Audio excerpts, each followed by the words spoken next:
morning students. I hope you all are happy and safe at your home. So today we will start our next topic, electric dipole of chapter 1 electric field. I hope आप अच्छे से homework कर रहे होंगे और आपको कल के होमवर्क का जो सॉल्यूशन है वो वीडियो के एंड में मिल जाएगा. हम डिस्कस करेंगे वीडियो के एंड में, तो आप अपना होमवर्क चेक कर सकते हैं सही है या गलत है और उसको सही कर सकते हैं. आपको आज का होमवर्क और आज के टॉपिक के नोट्स डिस्क्रिप्शन लिंक में मिल जाएंगे और अगर आपको कोई भी डाउट है तो आप नीचे कमेंट कर सकते हैं. Okay, so let's start our new topic electric dipole. और आपको अच्छे से नोट्स बनाने हैं और आज का होमवर्क भी करना है. डेट वाइज नोट्स बनाने हैं और डेट वाइज होमवर्क करना है. ओके, और आई होप आप अच्छे से कर भी रहे होंगे. So let's start our new topic electric dipole. So electric dipole क्या है? Di means two. ठीक है, दो पोल. तो दो पोल यानी कैसे बनेंगे दो पोल? तो दो चार्जेस हैं, दो चार्जेस है जिसका मैग्नीट्यूड सेम है. मैग्नीट्यूड सेम मतलब अगर ये 2 कूलम है तो ये भी 2 कूलम होगा, बट इनका जो नेचर है वो क्या है? ऑपोजिट है. अगर ये माइनस है तो ये प्लस होगा. तो हम कह सकते हैं कि डाइपोल क्या है? दो चार्जेस जिसका magnitude same but nature opposite, which are separated by a small distance. जो स्मॉल डिस्टेंस से सेपरेट है, जॉइंट नहीं है, थोड़ा सा हल्का सा सेपरेट है, वेरी स्मॉल डिस्टेंस से. तो यहाँ पे स्मॉल डिस्टेंस हमने क्या लिया है? 2a. ये मिडल पॉइंट है O. ओके, तो O से माइनस Q का डिस्टेंस a है, O से प्लस Q का डिस्टेंस a है. हमेशा हम डिस्टेंस जो है वो मिडल पॉइंट से लेंगे, ओरिजिन से लेंगे. ठीक है, और इन दोनों के बीच का जो डिस्टेंस है a प्लस a 2a हो जाएगा. ठीक है, नाउ तो what is electric dipole? Define electric dipole. तो हम कह सकते हैं electric dipole it is a made up of two charges of same magnitude but of opposite nature which are separated by a small distance 2a. Okay, now यहाँ पे आपको दिख रहा है एक वेक्टर p. तो वेक्टर p क्या है? इसका नेम है डाइपोल मोमेंट. डाइपोल मोमेंट जो है वो इलेक्ट्रिक डाइपोल की एक फिजिकल क्वांटिटी है. क्या है ये फिजिकल क्वांटिटी? ये जो है प्रोडक्ट है एक चार्ज का और इनके बीच के डिस्टेंस का. कोई भी चार्ज लो, क्योंकि मैग्नीट्यूड तो दोनों का सेम है. यहाँ पे हमें सिर्फ मैग्नीट्यूड लेना है, उसका डायरेक्शन या उसका नेचर शो नहीं करना है. तो हम कह सकते हैं इलेक्ट्रिक डाइपोल मोमेंट क्या है? Product of magnitude of any of charge. Any of means क्योंकि दोनों सेम ही है. ठीक है, तो product of charge and distance between the charges. Okay, तो डाइपोल मोमेंट हम अभी और डिटेल में पढ़ेंगे.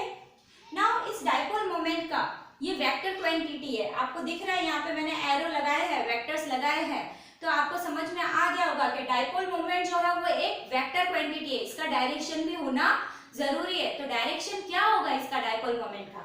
इसका डायरेक्शन है minus Q two plus Q. क्या डायरेक्शन है? माइनस क्यू से प्लस क्यू. तो जब भी हम इलेक्ट्रिक डाइपोल किसी भी एग्जाम में, किसी भी नोटबुक में अगर हम बनाते हैं तो हमें सीधा ये इमेज आ जानी चाहिए. इसमें हमें सारे टर्म्स शो करने हैं, चाहे डेफिनेशन में पूछा हो, सिर्फ इलेक्ट्रिक डाइपोल पूछा हो या इलेक्ट्रिक डाइपोल मोमेंट पूछा हो, कुछ भी पूछा हो, हमें ये डायग्राम इमेज अपने माइंड में फिट कर लेनी है. Minus Q plus Q. अगर इमेज फिट होगी तो डेफिनेशंस अपने आप हम अपने वर्ड्स में, सिंपल वर्ड्स में बना सकते हैं. ठीक है, तो माइनस क्यू प्लस क्यू, दोनों के बीच का डिस्टेंस 2a. सेंटर से माइनस क्यू का डिस्टेंस a, इस मिडल पॉइंट से प्लस क्यू का डिस्टेंस a, और direction dipole moment vector p, और इसका डायरेक्शन माइनस क्यू से प्लस क्यू. तो कभी भी आप इलेक्ट्रिक डाइपोल बनाए तो इन सब इलेक्ट्रिक डाइपोल में ये सारे टर्म्स तो आने ही चाहिए. और मैंने यहाँ पे भी डिनोट किया है. ठीक है, आपके लिए आप स्क्रीनशॉट भी ले सकते हैं इसका. Now minus Q negative charge, plus Q positive charge, 2a distance between two charges. O middle point.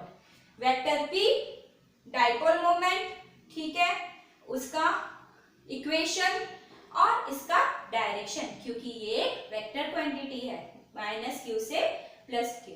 तो हम कह सकते हैं व्हाट इज इलेक्ट्रिक डाइपोल, ठीक है। तो electric dipole it is made up of two charges minus Q and plus Q of same magnitude but of opposite charge which are separated by a very small distance to it. What is electric dipole moment? हम अभी इसको explain करते हैं detail में।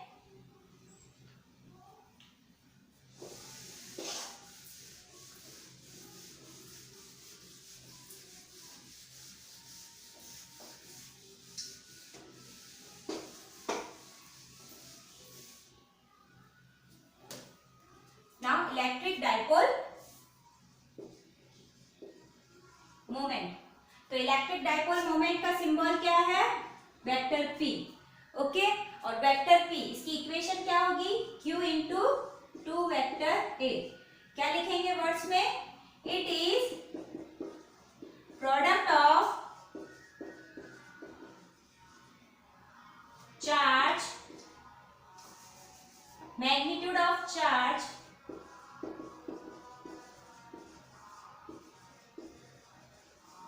and distance between the charges and its direction is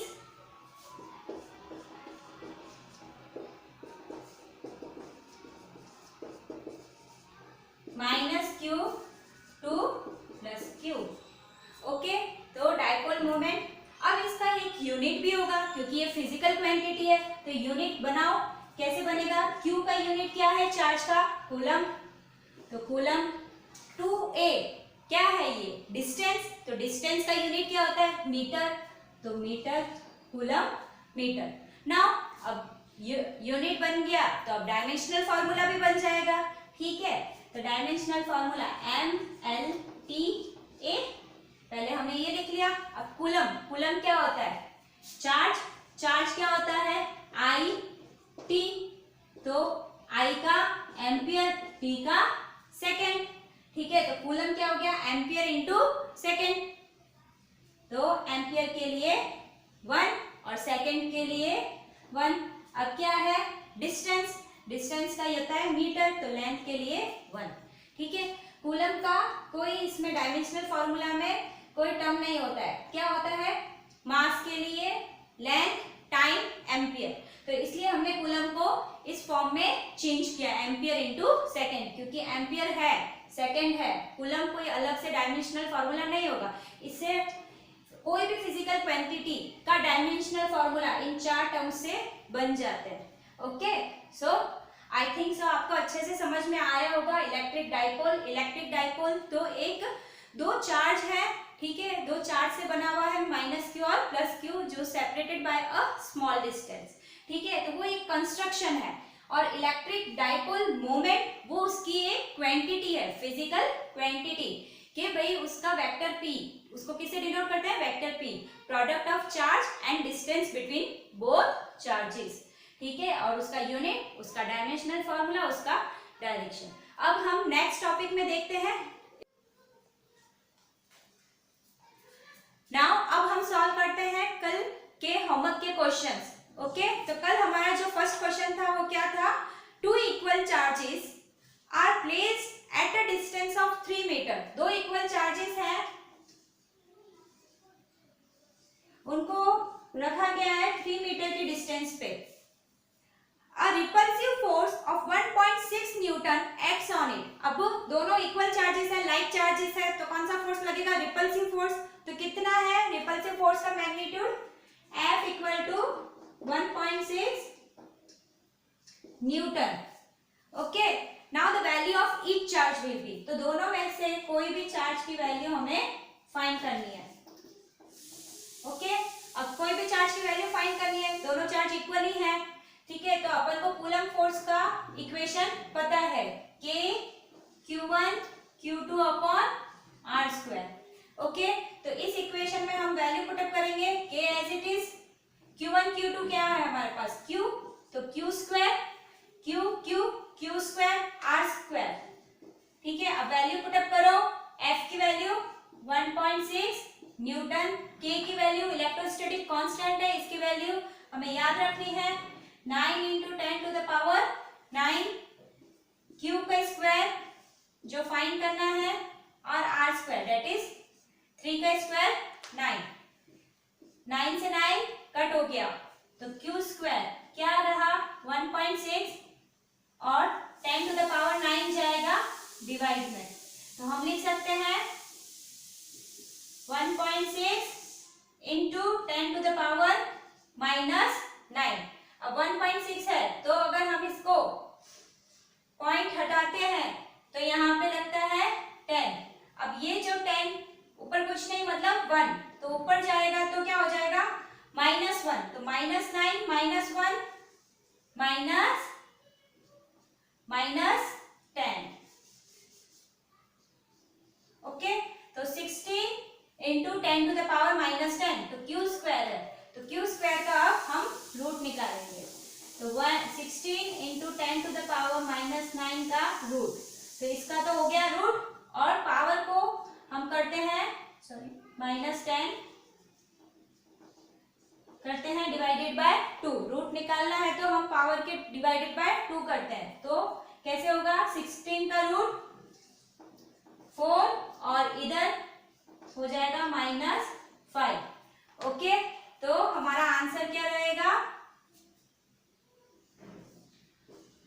answer हो जाएगा हमारा 4 into 10 to the power -5 और अगर इसमें से एक और 10 यहाँ पे मल्टीप्लाई तो 40 माइक्रोकूलम, 40 माइक्रोकूलम, क्योंकि एक अगर 10 मल्टीप्लाई कर रहे हैं तो एक 10 को हम डिवाइड करते हैं, तो अगर 10 मल्टीप्लाई कर रहे हैं 40 और 10 डिवाइड करेंगे तो -6, 10 टू द पावर -6 और ये 10 इसके साथ मल्टीप्लाई हो जाएगा 40 हो जाएगा।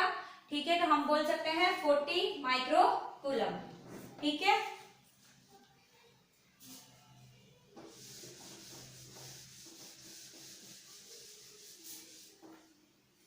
यहाँ पे एक बार वापस दिखाती हूँ कैसे, देखो 16 इंटू 10 टू द पावर -10 है।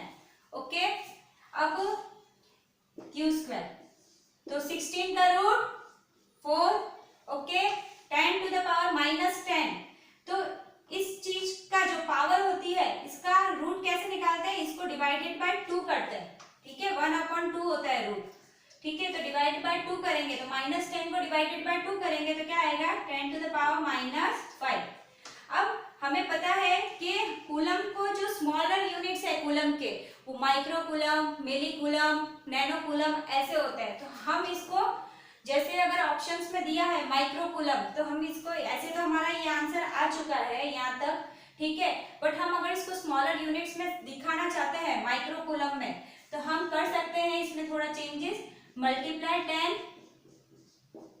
अगर हम मल्टीप्लाई 10 करते हैं तो डिवाइडेड बाय 10 भी करते हैं, तो ये मल्टीप्लाई क्या हो जाएगा 40 और ये जो 10 है ऊपर जाएगा तो -6, तो -6 क्या होता है माइक्रो, तो हम कह सकते हैं 40 माइक्रोकूलम।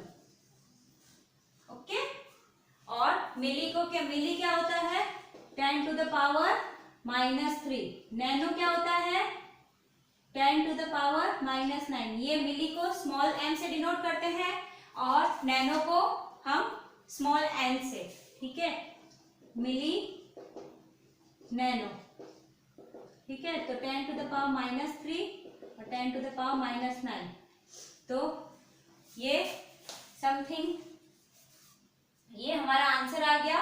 ओके, फर्स्ट का आई थिंक आपको समझ में आ रहा होगा, कोई भी डाउट है तो आप कमेंट कर सकते हैं। ठीक है, नाउ सेकंड क्वेश्चन देखते हैं क्या है सेकंड क्वेश्चन।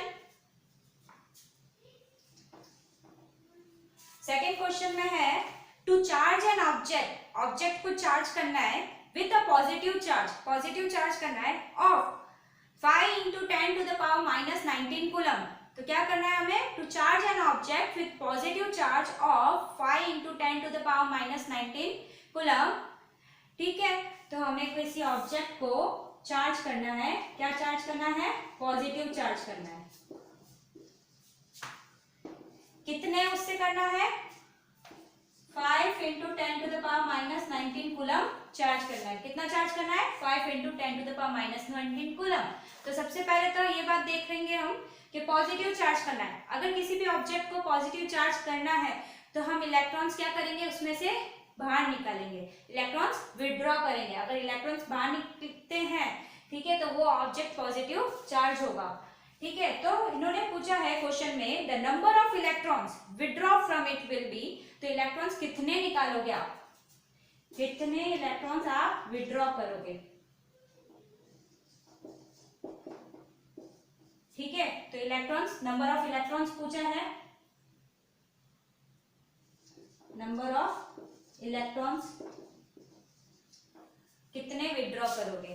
तो हमें पता है quantization of charge Q equal to NE। कौन हमें इक्वेशन में कौन सी ऐसी इक्वेशन है? पहले तो ये दिमाग में आना चाहिए कि जो हमें नंबर ऑफ इलेक्ट्रॉन्स के बारे में बताता है। तो Q equal to NE, quantization of charge.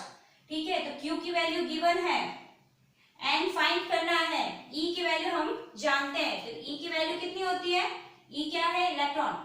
Electron का मैग्नीट्यूड ऑफ चार्ज कितना होता है? 1.6 into 10 to the power minus 19 coulomb.